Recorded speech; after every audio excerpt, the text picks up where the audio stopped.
文化总会要带咱国内的纸风车剧团去匈牙利表演哦。除了庆祝布达佩斯建成150周年，嘛要专工表演给当地受用的乌克兰难民来看。这届是要来演出老车老龙宫，望讲互因会当感受到台湾文化快乐甲打拼的精神。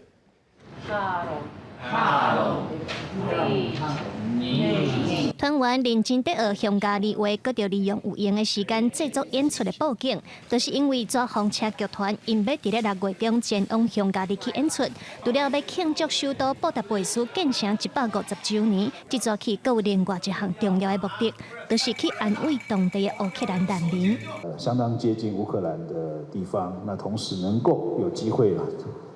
能够让乌克兰的难民以及其小朋友来观赏。我觉得这不只是文化作为外交的第2张名片而已啊！我想这其实是展现台湾其实是与世界同在的一个很重要的一个精神啊。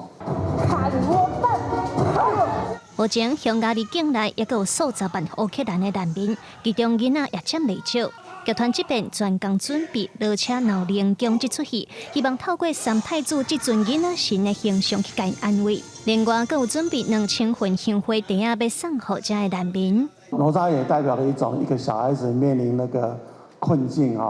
的一个奋斗，去给他们的小朋友看看台湾文化的那种欢乐跟奋斗的精神。文化总会表示，纸风车剧团这边的表演结合本地戏、百家将也个北管，除了要把台湾的传统艺术推广到国际，也希望会当透过民间的交流，发挥台湾文化的软实力，用国民外交突破外交困境。记者林秀凯台北采访报道。